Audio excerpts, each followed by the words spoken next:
नबी को देखकर पहाड़ पर चढ़ के और जब बैठ गया तो उसके शगीर्द उसके पास आए और वो अपनी ज़ुबान खोलकर उनको यूँ तालीम देने लगा। मुबारक है वो जो दिल के करीब हैं, क्योंकि आसमान की बादशाही उन्हीं की है।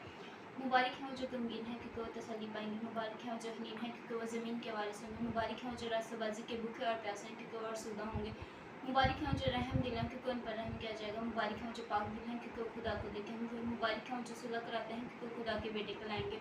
मुबारक है वो जो रास्तबाजी के सबब से सताए गए हैं, क्योंकि आसमान की बादशाही उन्हीं के है। जब मेरे सबब से लोग तुमको लान तान करेंगे और सताएंगे और हर तरह की बुरी बातें तुम्हारी निस्बत नहात कहेंगे तो तुम मुबारक होगे। खुशी करना और नहायत शादमान होना, क्योंकि आसमान पर तुम्हारा अजर बड़ा है, इसलिए कि लोगों ने उन नबियों को भी जो तुमसे पहले थे इसी तरह सताया था। तुम ज़मीन के नमक हो, लेकिन अगर नमक का मज़ा जाता रहे तो वो किस चीज़ से नमकीन किया जाएगा। फिर वो किसी काम का नहीं सिवा इसके कि बाहर फेंका जाए और आदमियों के पाँव के नीचे रौंदा जाए। तुम दुनिया के नूर हो, जो शहर पहाड़ पर बसा है वो छुप नहीं सकता, और चिराग जलाकर पैमाना के नीचे नहीं बल्कि चिरागदान पर रखते हैं तो उससे घर के सब लोगों को रोशनी पहुंचती है। इसी तरह तुम्हारी रोशनी आदमियों के सामने चमके, ताकि वो तुम्हारे नेक कामों को देखकर तुम्हारे बाप की जो आसमान पर है तमजीद करें। ये ना समझो कि मैं तुम्हें इतने नबी की किताबों को मंसूख करने आया हूँ, मंसूख करने नहीं बल्कि पूरा करने आया हूँ।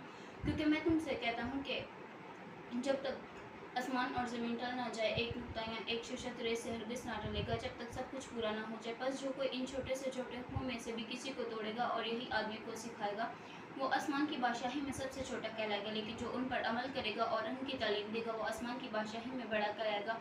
और मैं तुमसे कहता हूँ कि अगर तुम्हारी रास्तबाजी फ़कीरों और फरिश्तों की रास्तबाजी से ज़्यादा न होगी तो तुम आसमान की बादशाही में हरगिज़ दाखिल ना होगे। तुम सुन चुके हो कि कहा गया था कि खून ना करना, और जो कोई खून करेगा वो अदालत की सज़ा के लायक होगा। लेकिन मैं तुमसे ये कहता हूँ कि जो कोई अपने भाई पर गुस्सा होगा वो अदालत की सज़ा के लायक होगा, और जो कोई अपने भाई को पागल कहेगा वो सदर अदालत की सज़ा के लायक होगा, और जो कोई अपने भाई को अहमद कहेगा वो आतिश जहन्नम का सज़ावार होगा। बस अगर तू कुर्बानगाह पर अपनी नज़र गुजरानता हो और वहाँ तुझे याद है कि मेरे भाई को मुझसे कोई शिकायत है, तो वहीं कुर्बानगाह के आगे अपनी नज़र छोड़ दे और जाकर पहले अपने भाई से मिलाप कर तबाह कर अपनी नज़र गुजरान। जब तक तू अपने मुद्दई के साथ राह में है उससे जल्द सुलह कर दे। कहीं ऐसा ना हो कि मुद्दई तुझे मुंसफ के हवाला कर दे और मुंसफ तुझे सिपाही के हवाला कर दे और तू कैद खाना में डाला जाए।